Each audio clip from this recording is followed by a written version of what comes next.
KaraokeBooks. A Room with a View. Edward Morgan Forster. Audiobook. Chapter 7. They Return. Some complicated game had been playing up and down the hillside all the afternoon. What it was and exactly how the players had sided, Lucy was slow to discover. Mr. Eager had met them with a questioning eye. Charlotte had repulsed him with much small talk. Mr. Emerson, seeking his son, was told whereabouts to find him. Mr. Beebe, who wore the heated aspect of a neutral, was bidden to collect the factions for the return home. There was a general sense of groping and bewilderment. Pan had been amongst them, not the great god Pan, who has been buried these 2,000 years, but the little god Pan, who presides over social contretemps and unsuccessful picnics. Mr. Beebe had lost everyone, and had consumed in solitude the tea basket which he had brought up as a pleasant surprise. Miss Lavish had lost Miss Bartlett. Lucy had lost Mr. Eager. Mr. Emerson had lost George. Miss Bartlett had lost a Mackintosh square. Fathon had lost the game. That last fact was undeniable. He climbed onto the box shivering, with his collar up, prophesying the swift approach of bad weather. "Let us go immediately," he told them. "The signorino will walk." "All the way?" "He will be ours," said Mr. Beebe. "Apparently. I told him it was unwise. He would look no one in the face. Perhaps defeat was particularly mortifying for him. He alone had played skillfully, using the whole of his instinct, while the others had used scraps of their intelligence. He alone had divined what things were, and what he wished them to be.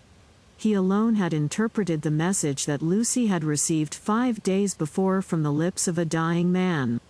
Persephone, who spends half her life in the grave, she could interpret it also. Not so these English. They gain knowledge slowly, and perhaps too late. The thoughts of a cab driver, however just, seldom affect the lives of his employers. He was the most competent of Miss Bartlett's opponents, but infinitely the least dangerous. Once back in the town, he and his insight and his knowledge would trouble English ladies no more. Of course, it was most unpleasant. She had seen his black head in the bushes. He might make a tavern story out of it. But after all, what have we to do with taverns? Real menace belongs to the drawing room. It was of drawing-room people that Miss Bartlett thought as she journeyed downwards towards the fading sun. Lucy sat beside her. Mr. Eager sat opposite, trying to catch her eye. He was vaguely suspicious. They spoke of Alessio Baldovinetti. Rain and darkness came on together. The two ladies huddled together under an inadequate parasol. There was a lightning flash, and Miss Lavish, who was nervous, screamed from the carriage in front. At the next flash, Lucy screamed also. Mr. Eager addressed her professionally. "Courage, Miss Honeychurch, courage and faith. If I might say so, there is something almost blasphemous in this horror of the elements. Are we seriously to suppose that all these clouds, all this immense electrical display, is simply called into existence to extinguish you or me? No, of course. Even from the scientific standpoint, the chances against our being struck are enormous. The steel knives, the only articles which might attract the current, are in the other carriage. And, in any case, we are infinitely safer than if we were walking. Courage, courage and faith." Under the rug, Lucy felt the kindly pressure of her cousin's hand. At times our need for a sympathetic gesture is so great that we care not what exactly it signifies or how much we may have to pay for it afterwards. Miss Bartlett, by this timely exercise of her muscles, gained more than she would have got in hours of preaching or cross-examination. She renewed it when the two carriages stopped, half into Florence. "Mr. Eager," called Mr. Beebe. "We want your assistance. Will you interpret for us?" "George," cried Mr. Emerson. "Ask your driver which way George went. The boy may lose his way. He may be killed." "Go, Mr. Eager," said Miss Bartlett, "don't ask our driver. Our driver is no help. Go and support poor Mr. Beebe, he is nearly demented. "He may be killed," cried the old man. "He may be killed." "Typical behavior," said the chaplain, as he quitted the carriage. "In the presence of reality that kind of person invariably breaks down." "What does he know?" whispered Lucy as soon as they were alone. "Charlotte, how much does Mr. Eager know?" "Nothing, dearest, he knows nothing." "But," she pointed at the driver, "he knows everything." "Dearest, had we better? Shall I?" She took out her purse. "It is dreadful to be entangled with low-class people." He saw it all. Tapping Fathon's back with her guidebook, she said, "Silenzio," and offered him a franc. "Va bene," he replied, and accepted it. As well this ending to his day as any. But Lucy, a mortal maid, was disappointed in him. There was an explosion up the road. The storm had struck the overhead wire of the tram line, and one of the great supports had fallen. If they had not stopped, perhaps they might have been hurt. They chose to regard it as a miraculous preservation, and the floods of love and sincerity, which fructify every hour of life, burst forth in tumult. They descended from the carriages, they embraced each other. It was as joyful to be forgiven past unworthinesses as to forgive them. For a moment they realized vast possibilities of good. The older people recovered quickly. In the very height of their emotion they knew it to be unmanly or unladylike. Miss Lavish calculated that, even if they had continued, they would not have been caught in the accident. Mr. Eager mumbled a temperate prayer. But the drivers, through miles of dark squalid road, poured out their souls to the dryads and the saints, and Lucy poured out hers to her cousin. "Charlotte, dear Charlotte, kiss me. Kiss me again. Only you can understand me. You warned me to be careful. And I thought I was developing. Do not cry, dearest. Take your time. I have been obstinate and silly, worse than you know, far worse. Once by the river, oh, but he isn't killed, he wouldn't be killed, would he?" The thought disturbed her repentance. As a matter of fact, the storm was worst along the road, but she had been near danger, and so she thought it must be near to everyone. "I trust not. One would always pray against that. He is really, I think he was taken by surprise, just as I was before. But this time I'm not to blame. I want you to believe that. I simply slipped into those violets. No, I want to be really truthful. I am a little to blame. I had silly thoughts. The sky, you know, was gold, and the ground all blue, and for a moment he looked like someone in a book." "In a book?" "Heroes, gods, the nonsense of schoolgirls. And then?" "But, Charlotte, you know what happened then." Miss Bartlett was silent. Indeed, she had little more to learn. With a certain amount of insight she drew her young cousin affectionately to her. All the way back Lucy's body was shaken by deep sighs, which nothing could repress. "I want to be truthful," she whispered. "It is so hard to be absolutely truthful. Don't be troubled, dearest. Wait till you are calmer. We will talk it over before bedtime in my room." So they re-entered the city with hands clasped. It was a shock to the girl to find how far emotion had ebbed in others. The storm had ceased, and Mr. Emerson was easier about his son. Mr. Beebe had regained good humor, and Mr. Eager was already snubbing Miss Lavish. Charlotte alone she was sure of, Charlotte, whose exterior concealed so much insight and love. The luxury of self-exposure kept her almost happy through the long evening. She thought not so much of what had happened as of how she should describe it. All her sensations, her spasms of courage, her moments of unreasonable joy, her mysterious discontent, should be carefully laid before her cousin. And together in divine confidence they would disentangle and interpret them all. At last, thought she, I shall understand myself. I shan't again be troubled by things that come out of nothing, and mean I don't know what. Miss Allen asked her to play. She refused vehemently. Music seemed to her the employment of a child. She sat close to her cousin, who, with commendable patience, was listening to a long story about lost luggage. When it was over she capped it by a story of her own. Lucy became rather hysterical with the delay. In vain she tried to check, or at all events to accelerate, the tale. It was not till a late hour that Miss Bartlett had recovered her luggage and could say in her usual tone of gentle reproach, "Well, dear, I at all events am ready for Bedfordshire. Come into my room, and I will give a good brush to your hair." With some solemnity the door was shut, and a cane chair placed for the girl. Then Miss Bartlett said, "So what is to be done?" She was unprepared for the question. It had not occurred to her that she would have to do anything. A detailed exhibition of her emotions was all that she had counted upon. "What is to be done?" "A point, dearest, which you alone can settle." The rain was streaming down the black windows, and the great room felt damp and chilly. One candle burnt trembling on the chest of drawers close to Miss Bartlett's toque, which cast monstrous and fantastic shadows on the bolted door. A tram roared by in the dark, and Lucy felt unaccountably sad, though she had long since dried her eyes. She lifted them to the ceiling, where the griffins and bassoons were colorless and vague, the very ghosts of joy. "It has been raining for nearly 4 hours," she said at last. Miss Bartlett ignored the remark. "How do you propose to silence him?" "The driver?"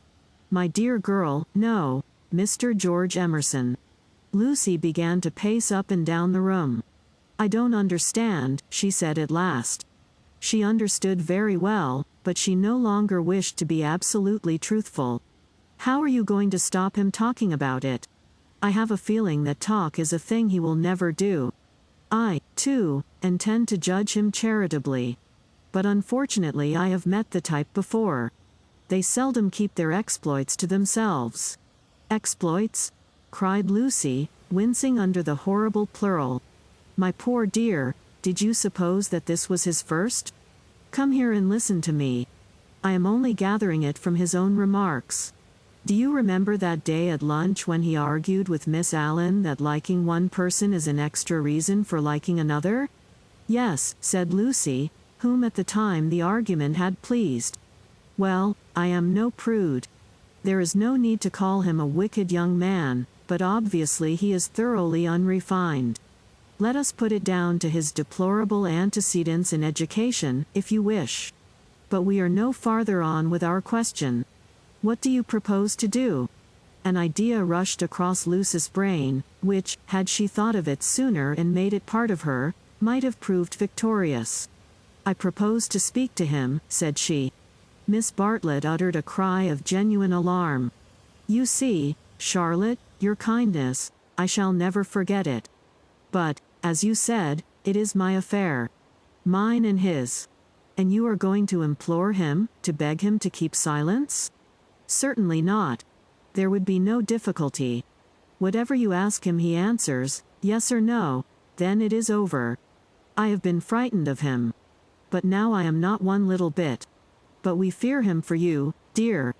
You are so young and inexperienced, you have lived among such nice people, that you cannot realize what men can be, how they can take a brutal pleasure in insulting a woman whom her sex does not protect and rally round. This afternoon, for example, if I had not arrived, what would have happened?" "I can't think," said Lucy gravely. Something in her voice made Miss Bartlett repeat her question, intoning it more vigorously. "What would have happened if I hadn't arrived?" "I can't think," said Lucy again. "When he insulted you, how would you have replied?" "I hadn't time to think." "You came." "Yes, but won't you tell me now what you would have done?" "I should have—" She checked herself, and broke the sentence off. She went up to the dripping window and strained her eyes into the darkness. She could not think what she would have done. "Come away from the window, dear," said Miss Bartlett. "You will be seen from the road." Lucy obeyed. She was in her cousin's power. She could not modulate out the key of self-abasement in which she had started. Neither of them referred again to her suggestion that she should speak to George and settle the matter, whatever it was, with him. Miss Bartlett became plaintive. "Oh, for a real man.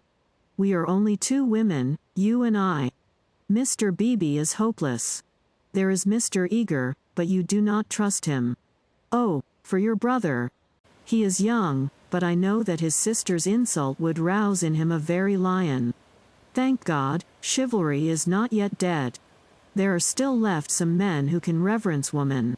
As she spoke, she pulled off her rings, of which she wore several, and ranged them upon the pincushion. Then she blew into her gloves and said, "It will be a push to catch the morning train, but we must try." "What train?"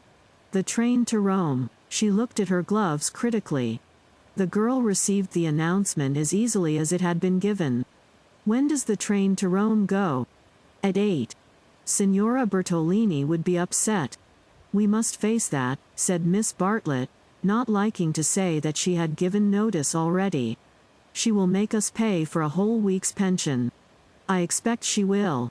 However, we shall be much more comfortable at the Vises Hotel." "Isn't afternoon tea given there for nothing?" "Yes, but they pay extra for wine." After this remark she remained motionless and silent. To her tired eyes Charlotte throbbed and swelled like a ghostly figure in a dream. They began to sort their clothes for packing, for there was no time to lose, if they were to catch the train to Rome. Lucy, when admonished, began to move to and fro between the rooms, more conscious of the discomforts of packing by candlelight than of a subtler ill. Charlotte, who was practical without ability, knelt by the side of an empty trunk, vainly endeavoring to pave it with books of varying thickness and size. She gave 2 or 3 sighs, for the stooping posture hurt her back, and, for all her diplomacy, she felt that she was growing old.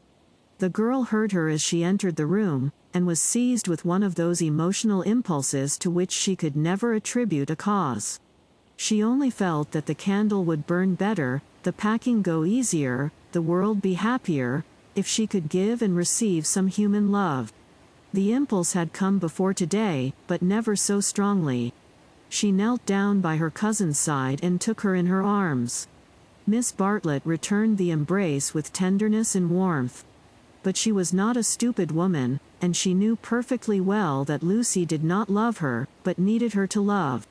For it was in ominous tones that she said, after a long pause, "Dearest Lucy, how will you ever forgive me?" Lucy was on her guard at once, knowing by bitter experience what forgiving Miss Bartlett meant. Her emotion relaxed, she modified her embrace a little, and she said, "Charlotte dear, what do you mean? As if I have anything to forgive. You have a great deal, and I have a very great deal to forgive myself, too. I know well how much I vex you at every turn. But no." Miss Bartlett assumed her favorite role, that of the prematurely aged martyr. "Ah, but yes. I feel that our tour together is hardly the success I had hoped. I might have known it would not do. You want someone younger and stronger and more in sympathy with you. I am too uninteresting and old-fashioned, only fit to pack and unpack your things. Please. My only consolation was that you found people more to your taste, and were often able to leave me at home. I had my own poor ideas of what a lady ought to do, but I hope I did not inflict them on you more than was necessary. You had your own way about these rooms, at all events." "You mustn't say these things," said Lucy softly. She still clung to the hope that she and Charlotte loved each other, heart and soul. They continued to pack in silence. "I have been a failure," said Miss Bartlett, as she struggled with the straps of Lucy's trunk instead of strapping her own. "Failed to make you happy. Failed in my duty to your mother. She has been so generous to me, I shall never face her again after this disaster. But mother will understand. It is not your fault, this trouble, and it isn't a disaster either. It is my fault, it is a disaster. She will never forgive me, and rightly. For instance, what right had I to make friends with Miss Lavish? Every right. When I was here for your sake. If I have vexed you, it is equally true that I have neglected you. Your mother will see this as clearly as I do, when you tell her." Lucy, from a cowardly wish to improve the situation, said, "Why need mother hear of it? But you tell her everything?" "I suppose I do generally. I dare not break your confidence." There is something sacred in it.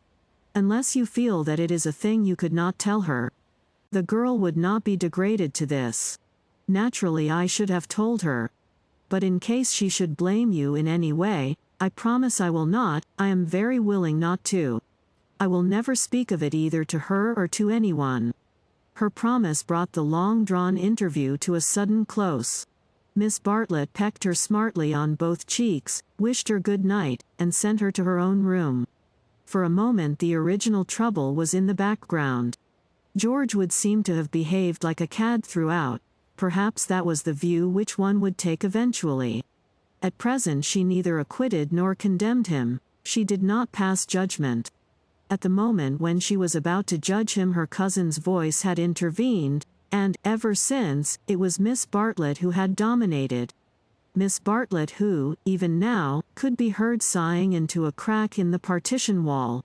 Miss Bartlett, who had really been neither pliable nor humble nor inconsistent. She had worked like a great artist. For a time, indeed, for years, she had been meaningless, but at the end there was presented to the girl the complete picture of a cheerless, loveless world in which the young rush to destruction until they learn better. A shamefaced world of precautions and barriers which may avert evil, but which do not seem to bring good, if we may judge from those who have used them most. Lucy was suffering from the most grievous wrong which this world has yet discovered.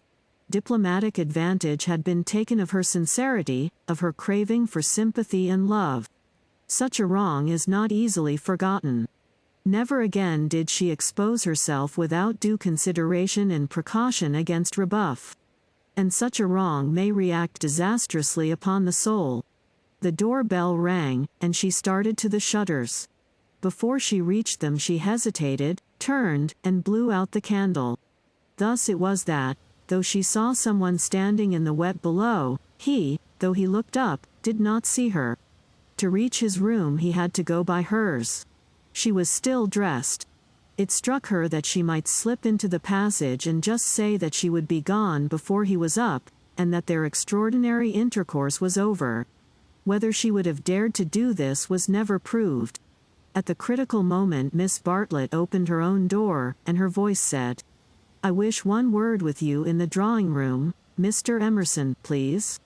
Soon their footsteps returned, and Miss Bartlett said, "Good night, Mr. Emerson." His heavy, tired breathing was the only reply. The chaperone had done her work. Lucy cried aloud, "It isn't true. It can't all be true. I want not to be muddled. I want to grow older quickly." Miss Bartlett tapped on the wall. "Go to bed at once, dear. You need all the rest you can get." In the morning they left for Rome. If you liked what you heard, please subscribe to the channel.